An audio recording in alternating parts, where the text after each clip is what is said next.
அரசியம் சொந்தங்களுக்கு வணக்கம். இப்பொழுது இந்த பூஜித் ஜெயசுந்தர மற்றும் கேமஸ்ரீ பெர்னாண்டோ அவர்களுடைய கைது என்றது பெரிய அளவில் பேசப்படுகின்றது. அரசியம் சொந்தங்களுக்கு வணக்கம். முன்னை நாள் போலீஸ் அதிபர் பூஜித் ஜெயசுந்தர, பாதுகாப்பு செயலாளர் கேமஸ்ரீ பெர்னாண்டோ என்பவர்களுடைய இந்த மரண தண்டனை விதிக்கப்பட்ட விடயம் பெரிய அளவில் பேசுபொருளான விடயமாக மாறி இருக்கிறது. இப்பொழுது அரசியல்ல பேசுபொருளாக இருக்கின்ற விடயங்களே இவைதான் என்கின்ற அளவுக்கு வந்திருக்கின்றது. அதிலையும் குறிப்பாக இந்த விடயங்கள் தொடர்பாக பார்க்கின்ற பொழுது அவர்கள் இப்பொழுது அவர்களுடைய வெலிகடை சிறைச்சாலைக்கு மாற்றப்பட்டிருக்கின்றார்கள். இனி வருங்காலங்களில் இப்பொழுது ஆயுள் மரண தண்டனை நாட்டில் இல்லை என்றபடியா அது ஆயுள் தண்டனையாகவே அவர்களுக்கு வழங்கப்படும். இது எல்லாருக்குமே தெரிஞ்ச விஷயம். ஆக இந்த விடயங்கள் சார்ந்து பார்க்கின்ற பொழுது, அதாவது அடுத்த கட்டமாக இவர்களுடைய நடவடிக்கை என்னவாக இருக்க போன்றது, உயிர்த்த நேர தாக்குதல்ல இந்த அன்ரோகுமார் நாயக்கனுடைய ஆட்சியில அடுத்த கட்ட கைதுகள் எவ்வாறு இருக்க போன்றது, அடுத்த கட்ட தண்டனைகள் எவ்வாறு இருக்க போன்றது என்ற கேள்விகள் பலர் மத்தியிலே வளர்ந்திருக்கின்றன. இது இவ்வாறு கேட்க கேமஸ்ரீ பெர்னாண்டோ அவர்கள் இந்த தீர்ப்பு வழங்கின அப்புறம் சொல்லிக்க இந்த விடயத்துல சந்தோஷப்படும் என்ற இருவர் இருக்கின்றார்கள். ஒன்று மைத்ரிபால சிறிசேன, இன்னொன்று நிலாந்த ஜெயவர்தன. இந்த இருவரும் சந்தோஷப்படுவார்கள் என்ற விடயத்தை அவர் சொல்லியிருந்தார். எதற்காக அவர் இந்த விஷயத்தை சொல்லணும் என்ற ஒரு கேள்வி கொண்டு எழுந்திருக்கிறது. முன்னை நாள்கள்ல ஒரு முப்படைகளினுடைய இந்த சம்பவம் நடக்கின்ற பொழுது முப்படைகளினுடைய தலைமை தளபதியாக இருந்தவர் மைத்ரிபால சிறிசேன அவர்கள் இதை தடுத்திருக்க வேண்டும். இந்த விஷயம் வருகின்ற பொழுது உடனடியாக இந்த விடயங்களுக்கு ஒரு பொறுப்பேற்பு இருக்க வேண்டிய நபராக அவர் இருக்கின்றார். அது மட்டும் இல்லாமல் இந்த நிலந்த ஜெயவர்தன் அவர்களுக்குத்தான் முதலாக இந்த தகவல் வந்தது என்கின்ற விடயம் பெரிய அளவில் பேசப்படுகின்ற ஒரு விடயமாக இருந்தது. அடுத்த கட்டமாக அவர் நடவடிக்கை எடுத்திருக்க வேண்டும். மேலதிகாரிகளுக்கு சொல்லி இது தொடர்பான நடவடிக்கைகளை எடுத்திருக்க வேண்டும் என்கின்ற விடயம் பேசப்படுகின்றது. ஆக இந்த விடயத்துல எனக்கே இந்த தண்டனை என்றா இவர்களுக்கு அடுத்த கட்டமாக என்ன தண்டனை, ஒருவேளை இவர்கள் பாதுகாக்கப்படுகின்றார்களோ என்ற அடிப்படையிலும் இவர் சொல்லியிருக்கிறார். ஏன்னா முன்னைய காலகட்டத்தில் நிலந்த ஜெயவர்தன் அவர்கள் பாதுகாக்கப்பட்டிருந்தார் என்கின்ற ஒரு விமர்சனம் முன்வைக்கப்பட்டிருந்தது. ஆக இதுல இவர்கள் சந்தோஷப்படுவார்கள் என்ற அடிப்படையில அவர் என்னத்தை சொல்ல வருகின்றார், ஒருவேளை அடுத்த கட்ட சாட்சியமாக மாறுவதற்குரிய வாய்ப்புகள் குறைவோ அல்லது எதற்காக அவர் இந்த விடயத்தை சொல்லியிருந்தார் என்ற ஒரு கேள்வி ஒன்று. இது இவ்வாறு இது கேட்க இவர்கள் மேல முன்வைக்கப்பட்ட குற்றச்சாட்டு என்று பாத்தீங்கன்னா உயிர்த்த நேர தாக்குதல் சம்பந்தமான விடயங்கள் தெரிந்தும், அதாவது நடைபெற போன்றது என்ற புலனாய்வு தகவல்கள் தெரிந்தும் அதை இவர்கள் தடுக்க மறுத்திருந்தனர். ஏன் தடுக்கல என்ற அடிப்படையில தான் கைது செய்யப்பட்டு அவர்களுக்குரிய தண்டனை வழங்கப்படுகிறது. ஆனால் இதுல இன்னொரு பக்கத்தை நாங்கள் பார்க்கணும்னு பாத்தீங்கன்னா சுரேஷ் செலே அவர்கள் கைது செய்யப்பட்டிருந்தார். ராஜாங்க அமைச்சர் பிள்ளையான் அவர்கள், முன்னே நாள் ராஜாங்க அமைச்சர் பிள்ளையான் அவர்கள் கைது செய்யப்பட்டிருந்தார். இவர்கள் மேல வைக்கப்படுற குற்றச்சாட்டு என்னன்னு பாத்தீங்கன்னா இது உயிர்த்த நேர தாக்குதலுக்குரிய காரணகர்த்தாவாக அமைந்திருந்தார்கள். ஆகவே இந்த விஷயம் நடைபெறும் என்றதை தெரிந்து அதை தடுக்க தவறினார்கள் என்றவர்களுக்கே மரண தண்டனை விதிக்கப்படுகின்றது என்றால் சுரேஷ் செலே மற்றும் கோடபாய ராஜபக்சவும் இது சம்பந்தமான விமர்சனங்கள் முன்வைக்கப்படுகின்றது. அதே மாதிரி பிள்ளையார். ஆக இவர்களுக்கு, அதாவது இதுல நேரடியாக தொடர்பட்டார்கள் என்ற விமர்சனங்களும் குற்றச்சாட்டும் முன்வைக்கப்படுகின்ற இவர்களுக்கு என்ன தண்டனை வழங்கப்படும் என்கின்ற ஒரு கேள்வி ஒன்று எழுந்திருக்கிறது. ஆகவே இது தொடர்பாகத்தான் அடுத்த கட்ட நகர்வுகள் மேற்கொள்ளப்படுமா என்ற விஷயமும் பேசப்பட்டு கொண்டிருக்கிறது. இதுலையும் குறிப்பாக இன்னொரு விடயத்தை நாங்கள் பார்க்கணும் என்று பார்த்தீங்கன்னா இந்த முன்னை நாள் ஜனாதிபதிகளுக்கென்று சலுகைகள் இருக்கின்றன. அந்த சலுகையின் அடிப்படையில் கைது செய்தது சாதாரண விஷயம் இல்லை. ஆனால் ரணில் விக்ரமசிங்கே அவர்கள் கைது செய்யப்பட்டிருந்தார். அது ஒரு பெரிய விடயமாக பேசுபொருளாக இருந்தது.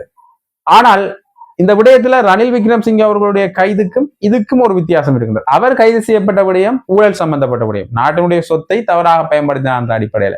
இன்னொரு வகையில அது அவ்வளவு பெரிய குற்றம் இல்லை, ஏன் கைது அடிப்படையில போனது, இதுக்கு முதல் பெரிய அளவு குற்றங்கள் எல்லாம் இருந்திருக்கின்றேன். ரணில் விக்ரமசிங்கே கூட மத்திய வங்கி பணமுறை மோசடி தொடர்பான குற்றம் இருந்தது, ஏன் சாதாரண குற்றத்துக்கு உடனடியா சிறையண்டா இது ஒரு அரசியல் பழிவாங்கலாக இருக்கலாம் என்ற விடயம் பேசப்படுது. பட்லந்த விவகாரத்துல ரணில் விக்ரமசிங்கே சம்பந்தப்பட்டிருக்கின்றார். பட்லந்துல பெரிய அளவு அதாவது பெரிய அளவு சித்திரவதைகளுக்கு முகம் கொடுத்து உயிரிழந்தவர்கள் ஜேவிபி உறுப்பினர்கள் என்ற அடிப்படையில ரணில் விக்ரமசிங்கனுடைய ஒரு அரசியல் பழிவாங்கலாகத்தான் இந்த கைது பார்க்கப்பட்டது என்கின்ற ஒரு விமர்சனமும் இருக்கிறத காணக்கூடிய மாதிரி. ஆக அதை விடுத்து இந்த கைதை விடுத்துருவோம். இப்பொழுது இந்த கோடபாய ராஜபக்ச இதுல சம்பந்தப்பட்டிருக்காருன்னு சொல்லப்படுகின்ற கோடபாய ராஜபக்ச அவர்கள் கைது செய்யப்படுவதற்கான வாய்ப்புகள் இருக்குன்னு கேட்டீங்கன்னா இருக்கின்றது. ஏனென்றால் இதுல முன்னை நாள் ஜனாதிபதி என்ற ஒரு சலுகையை பயன்படுத்தலாமாண்டா ஓரளவு பயன்படுத்தலாம். ஆனால் இது வந்து ஒரு ஊழல் குற்றச்சாட்டோ பண மோசடி சம்பந்தமான குற்றச்சாட்டோ இருந்தா அதுல ஒரு பயன்படுத்துறதுக்கான சில நியாயப்பாடுகளை அவர்கள் எடுத்துக்கொண்டு செல்லலாம். ஆனால் 270 பேருக்கு மேற்பட்ட மக்கள் கொல்லப்பட்ட ஒரு சம்பவம், படுகொலை செய்யப்பட்ட ஒரு சம்பவம் ஒரே நாள்ல. அப்ப இப்படியான ஒரு சம்பவத்துல தொடர்புபட்டவர் என்று நிரூபிக்கப்பட்டால் உடனடியாக இந்த கைது நிகழும் என்றுதான் பரலாலையும் பேச. அதாவது வந்து முப்படைகளினுடைய தளபதி, நிறைவேற்று அதிகாரம் கொண்டவர். இந்த அதிகாரம் எல்லாம் யாருக்காண்டி என்று அவருடைய தனிப்பட்ட உரிமைக்கானது அல்ல, மக்களுக்கானதாகத்தான் அவர் இதை பிரயோகிக்கணும். முப்படைகளுடைய தளபதி என்றால் முழு பாதுகாப்பு மக்களுக்குரியதாக இருக்கணும். இந்த அரசுன்றத மக்கள், இதுல வாழ்ற மக்களை பாதுகாக்க வேண்டும். ஆக மக்களை பாதுகாக்க வேண்டிய ஒரு நபரே மக்களுடைய மரணத்துக்கு காரணமாக இருந்திருக்கின்றார் என்கின்றபடியே நிரூபிக்கப்பட்டால் உடனடியாக அந்த கைது இடம்பெறும் என்பதுதான் பலருடைய கருத்தாம் இருக்கின்றது. ஆகவே இனி அடுத்த கட்ட கைதுகள் தொடர்பான நகர்த்துகைகள் எவ்வாறு இருக்க போன்றது என்ற கேள்வி பலர் மத்தியிலே இருந்திருக்கு.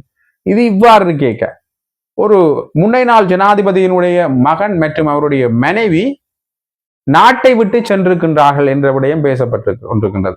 ஏன் அவர்கள் நாட்டை விட்டு சென்றார்? ஒரு அவர்களுடைய தனிப்பட்ட ரீதியான தேவை காரணமாவா, அல்லது இந்த குற்ற சம்பவங்கள் எல்லாம் நடந்தோர், அதாவது இந்த அவர் மேலேயும் ஒரு குற்ற பின்னணி இருக்கின்றது என்ற விமர்சனம் முன்வைக்கப்பட்டு கொண்டிருக்கிறது. இப்பொழுது இந்த தண்டனைகள் சம்பந்தப்பட்டபடியும் ஒரு பேசுபொருள் ஆகிக் கொண்டிருக்கின்றது. உயிர்த்தனார் சம்பந்தப்பட்டபடியும் ஒரு பேசுபொருள் ஆகிக் கொண்டிருக்கிறது. இந்த நேரத்தில் அவர்களே நாட்டை விட்டு தப்பி செல்லணும் என்றது அவர் சென்றிருக்கின்றார் என்றபடியும் தான் பேசப்பட்டது. இந்த மாதிரியான சூழ்நிலையில் அவர்கள் எப்படி ஏன் இங்க இன்னொரு நாட்டுக்கு செல்லணும் என்ற ஒரு கேள்வி ஒன்று எழுந்திருக்கிறது. ஆக எல்லா வகையிலையும் பார்க்கின்ற பொழுது இந்த நபர் யார் என்ற கேள்வி, இந்த குறிப்பிட்ட மகன் யார், ஒருவேளை மைத்ரிபால சிறிசேன அவருடைய மகனோ அல்லது கோடபாய ராஜபக்ச மஹிந்த ராஜபக்ச அவருடைய மகனோ, மஹிந்த ராஜபக்சனுடைய மகனின் மேலேயும் குற்ற பின்னணிகள் இருக்கின்றது. அதே மாதிரி மைத்ரிபால சிறிசேன அவருடைய மகனாகவும் இது இருக்கலாம் என்றும் பேசப்படுகின்றது. பார்க்கலாம் இதுல என்ன மாதிரியான ஒரு நிலைப்பாடுகள் எல்லாம் வெளிப்பட போகின்றது என்பதனை. இது இவ்வாறு இருக்க, ஜோசிய ராஜபக்ச, மஹிந்த ராஜபக்சனுடைய மகன் ஜோசிய ராஜபக்ச ஏற்கனவே கைது செய்யப்பட்டிருந்தார், பிறகு பிணையில விடுவிக்கப்பட்டிருந்தார். அது எல்லாருக்கும் தெரிஞ்ச விஷயம். அதே மாதிரி வசந்த கருணாகர அவர்களும் கைது செய்யப்பட்டிருந்தார், பிணையில விடுவிக்கப்பட்டார். இருவருக்குரிய குற்றச்சாட்டுகளும் ஒன்றுதான். அதாவது வந்து ஜோசிய ராஜபக்ச அவர்களை கடேட் பிரிவுக்குள்ள உள்வாங்கின்ற பொழுது அவருக்கு எந்த ஒரு கல்வித்தகமையிலும் இல்லை. அவை கடற்படையினுடைய கடேட் பிரிவுக்குள்ள உள்வாங்கப்படுவதற்கு கல்வித்தொகைகள் தேவை. அந்த கல்வித்தொகை இல்லாமல் எப்படி உள்வாங்கப்பட்டிருந்தார்.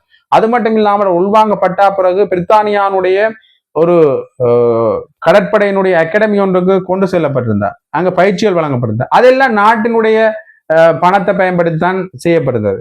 ஆக இப்படியான விடயங்கள்ல தான் அவர் கைது செய்யப்பட்டிருந்தார். அதாவது நாட்டுடைய சொத்தை வீண் விரயம் செய்தல் என்ற அடிப்படையில். அதே மாதிரி தான் வசந்த கருணாகர அவர்களும் கைது செய்யப்பட்டிருந்தார். இருவரும் கைது செய்யப்பட்ட உடனே பிணையில விடுவிக்கப்பட்டிருந்தார். அந்த அண்டை பிணையில விடுவிக்கப்பட்டிருந்தார்கள், நிபந்தனையினுடைய கூடிய பிணையில. அடுத்த கட்டமாக இவர்களுடைய வழக்கு இருக்கலாம் என்று பேசப்படுகிறது. அந்த வகையில ஒரு 25 சாட்சியங்கள் அடங்கின குற்றப்பத்திரிகை தாக்கல் செய்யப்பட்டிருக்கின்றது. அதாவது அவர்களுக்கான ஒரு குற்றப்பத்திரிகை தாக்கல் செய்யப்பட்டது. அடுத்த கட்டமாக இவர்களுடைய வழக்குகள் வருகின்ற பொழுது ஒரு இருகலாம், சிக்கல் நிலைமைகள் ஏற்படலாம் என்றும் பேசப்படுகிறது. அதாவது வந்து கடற்படைக்குள்ள உள்வாங்கினது, பிறகு பிரித்தானியாவுக்கு அனுப்பினது, நாட்டுடைய சொத்து வீண்பிரியம் செய்யப்படுதல் என்ற பல குற்றச்சாட்டுகள் இவர்கள் மேல சுமத்தப்பட்டு கொண்டிருக்கிறது. அடுத்த கட்டம் என்னவாக இருக்க போகின்றது என்ற ஒரு கேள்வியும் இருந்திருக்கு. அது மட்டும் இல்லாமல் இன்னொரு பக்கத்துல பார்க்க, மஹிந்த ராஜபக்சனுடைய முன்னை நாள்களில் மஹிந்த ராஜபக்ச காலத்துல பாதுகாப்பு அதிகாரியாக செயல்பட்ட ஒருவர் கைது செய்யப்பட்டிருக்கிறார். ஜனாதிபதி அல்லது அரசாங்கத்தை அவமதித்து கருத்துக்களை கூறினவர் என்ற வகையில கைது செய்யப்பட்டிருந்தார். அது இப்படி எல்லா சிறிய கைதிலிருந்து பெரிய கைதிகள் வரையுமே இந்த ராஜபக்ச குழாமினர் அவர்களோட ஓரளவுக்கு தொடர்பட்டிருக்கின்றது என்ற விடயம் பெரிய அளவில் பேசப்பட்டு கொண்டிருக்கிறது. இருந்தாலும் கூட ஒரு வகையில இந்த மரண தண்டனை சம்பந்தப்பட்ட விடயத்துக்கு சிலர் தங்களுடைய வருத்தத்தையும் தெரிவித்திருக்கின்றார்கள். அலி சப்ரி அவர்கள் பேசுகின்ற பொழுது கேமஸ்ரீ பெர்னாண்டோ அவர்களுக்கு மரண தண்டனை விதிக்கப்பட்டது என்ற விஷயம் வந்து ஒரு தனக்கு ஒரு கவலை அடிக்கின்ற விடயமாக இருக்கின்றது என்று தன்னுடைய முகவலி புத்தகத்தில் ஒரு பதிவையும் இருக்கின்றார். ஆகவே பொதுஜன பெரமுனவில் இருக்கின்றவர்கள் இதற்கான சில தங்களுடைய இரங்கல்களையும் கவலையையும் தெரிவித்துக் கொண்டிருக்கின்றார். ஒரு சில வரவேற்பையும் பெற்றுக் கொண்டிருக்கின்றது. பார்க்கலாம் அடுத்த கட்டம் உயிர்த்த நேர தாக்கல் சம்பந்தமான விடயங்கள் எல்லாம் என்ன அளவுல செல்ல போன்றது என்பதனை.